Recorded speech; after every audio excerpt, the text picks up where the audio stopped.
And then we have the human scanner, the other droid. And because we had changed our role on the pilot, and we loved Patrick Warburton so much, we called him back in and said, you know, we went a different way with the pilot on the show. And we didn't use him for the little short scene. We thought that was, you know, he did a big thing. So, but we do have another role in the show if you'd like to take it, and that is the scanning droid. And he said I'd love to do it. He came in, and you know, that guy could read the phone book and he'd be on the floor laughing. He was just funny. Everything he says is funny. So we had several sessions that Steve Spiegel and some writers worked together, and Steve directed, and you know, and Kevin Rafferty came into, and we were all just cracking up. And Lucas, you know, said go for it, have fun, and improved it all. And so we just did silly stuff like that. Excuse me, did anyone drive here today in a brown land speeder, model X-34? If you did, an angry little green guy just handed me a note for you. It says, "Parked in my space you are, have you towed, I will." So, more comedy. More stuff to keep you entertained in the line. That was the goal. And there he is, recording it. He's so great. He is so great. And we went years ago on the Soaring pre-show, which still is one of my favorite safety spiels. You can't not look at the guy. He's hysterical. Anyway, then we had this was the old, in the old show we had a droid that was being welded behind the window, and we decided that this should be like, it used to be an old TV commercial for, I think, Samsonite luggage that had like an ape in his, you know, pounding baggage. And we thought we should recreate that. And then as we went, no, let's just make it more like a window in the airport so that we can do gags. And we did a ton of gags in there too. And we put some hidden things in there for you guys that you may have seen. Everyone likes to have a hidden Mickey. So, do that somewhere. At some point you see it. It's pretty subtle. And then for the fans of, you know, the Star Wars saga, someone who loved to see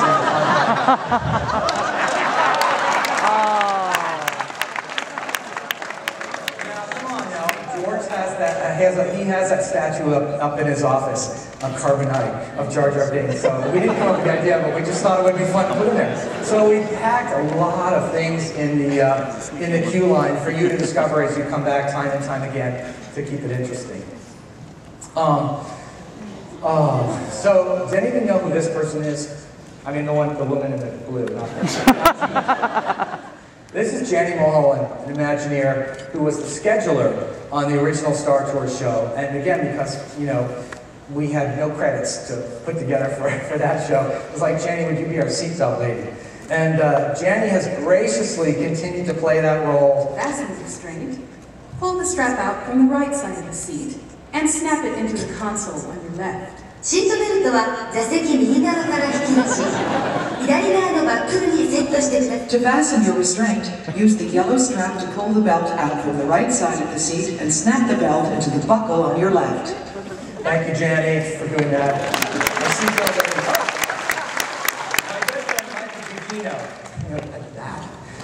We had a lot of fun with Michael Giacchino working on Star Tours, and it was kind of an interesting situation because he's a huge Star Wars fan and a huge Star Tours fan, as you'll see in a minute. And we brought him in to do the music for the show and help us look at that. And he hadn't been with us for, I don't know, a couple of weeks when we got, I got a call from Lucasfilm saying, there has been a disturbance in the Force. You know, just not how you want a phone call to start.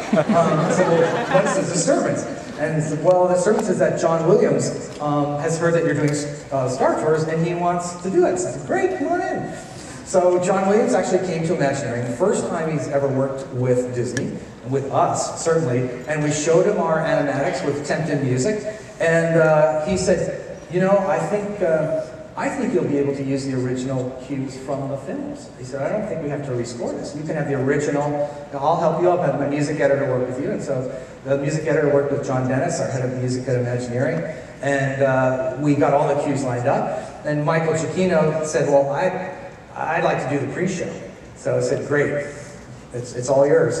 So Michael did these fantastically funny and hard to hear because there's so much going on in that pre-show, but he did these sort of travelogue lounge versions of all the Star Wars themes. So the next time you're in there, when you see those commercials, listen to the music, because it's Michael Giacchino having fun with Star Wars. And here he is, after he killed me here, telling a little bit about working with us on the show. Here we go. 3, 4, 5.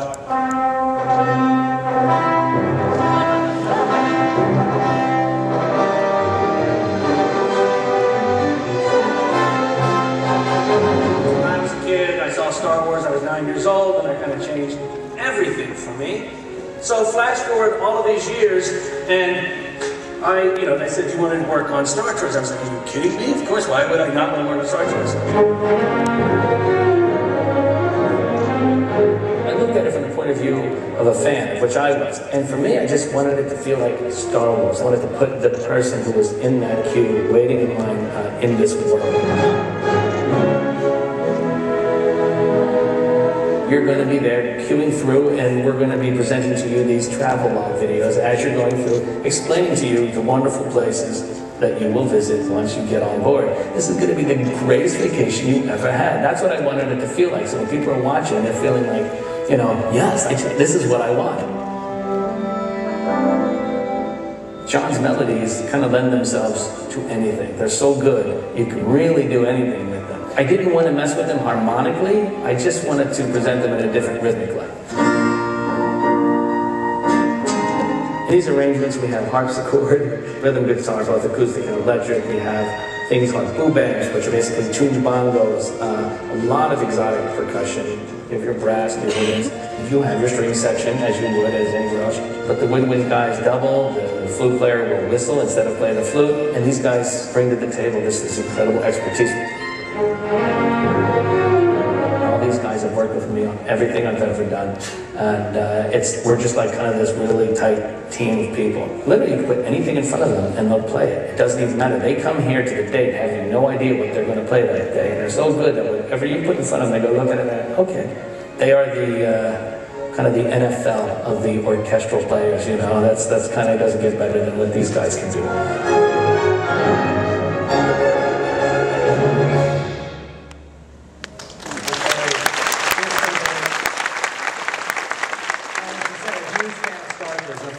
Said was, you're not going to change the Star Tours chimes on you. No, we're not touching this. Okay, good.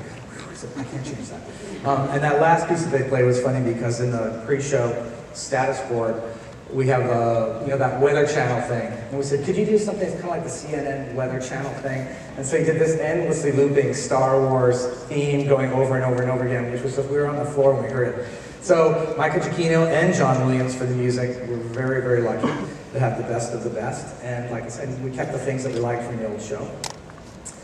And then, as we always do, we mix in the field. So this is JK in the cabins here at Disneyland, mixing the show. Very complicated. Those simulator cabins are very different front to back, trying to find a sweet spot of everything so that you could understand the dialogue, the sound effects, and still have enough music to give you the drama of it. And then, meanwhile in Florida, we're doing 2 at once, so it was crazy. The team would be flying. Where is it? No, Susan's in Florida. Where's Kathy? She's in Florida. Now they're back tomorrow. We were like reviewing the show in 2 places at once, and then it was decided that Florida would open before Disneyland. So, rush, hurry up. Here's George and Joey, our phenomenal programmer, looking at 3PO in the cabin, and George was really, really pleased with how 3PO turned out, as we all were. It was quite cool to see him in the pilot's chair. And then here we all are. This is the day that George came down to do the final buy-off of the show, and we're all smiling because he did buy it off. And I said, that was great. And Howard Rothman sitting next to him, and Rick, the producer of the Star Wars films, said, it's about time you did this. So they all came down and wrote it and gave us a thumbs up, and then we had to scramble to get ready, and scramble we did. And then, of course, as I said, we opened in Florida first, and some of you may have seen a little bit of the huge opening that they did in Florida. If not, here's a little clip.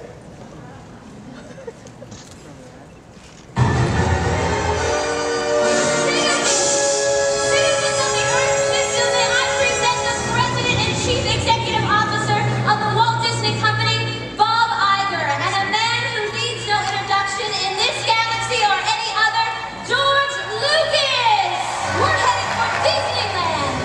load my Star Destroyer to prepare for my arrival. This isn't over. In fact, this destructive conflict has just begun. You haven't seen the last of me. Set our course for the Anaheim system.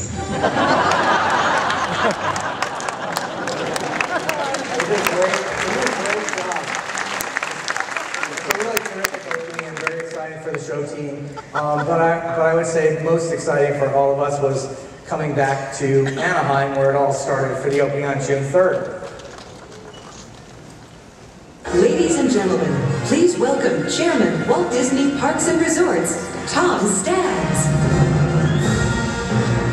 I'm really glad to see you all here today as we prepare to travel to a galaxy far, far away. So I think it's time to officially cut the ribbon and let you all experience this great attraction for yourselves.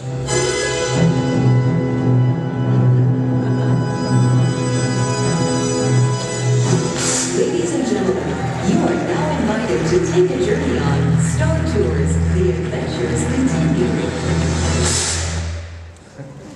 I love that the Disneyland entertainment people, you know, the woman with the hair to sort of match the stage. So that's kind of, as quickly as we could put it together, that's a little behind the scenes of how we created it. It certainly was a long journey for us, but I have to say, I'm glad that we sort of held out. I think that what we have in there now with the 54 different combinations of rides is a stronger concept than had we just done the pod race, and will allow all of you to ride it again and again and again, and even though we may have seen all the individual pieces, you think, to come out and say, I wonder what we're going to get. I wrote it yesterday with John Lasseter 4 times, and he didn't get everything, but after the 4th ride, you know, he said, we need to get off and have a drink. We need to get to Trader Sam's right away, which we did. But he was thrilled with it. He couldn't believe the clarity of the imagery, the comedy. He said, this is so much funnier. This is really great. He was laughing away. He has to come back, though, because he hasn't gotten all the segments. And hopefully some of you haven't gotten all the segments, too. That's the whole idea. So really, I'm not kidding when I say that it was designed, well, of course it's designed for our audience completely, which is what we have to do as Imagineers. It was specifically targeted for the people sitting in this room, or the people that love Star Wars, love Star Tours.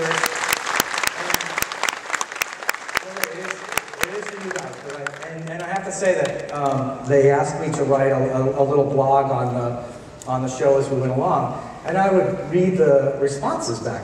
And it was interesting. I had no idea that there was so much love out there for Rex. And it was because of that I said, Kathy, is everything good? Yeah, we got a little change. What now? What do you want now? We're giving you everything. We said, we've got to put Rex in the droid room. And we have to have his soundtrack in there too. You've got to hear it. So because of you saying, I love Rex, will Rex be in there? I hope he's in there. Please don't ruin it. We put Rex in there in Florida as well as California, so that, there's lots of little hidden things that are just for you. So anyway, I'm glad that what we hear is that you're enjoying it. We are thrilled to create it. I know that George Lucas is thrilled. Everyone at Disney is thrilled. And it's going to take a while to ride all 54 combinations, so we should probably get over there now and get going. Thank you guys very much.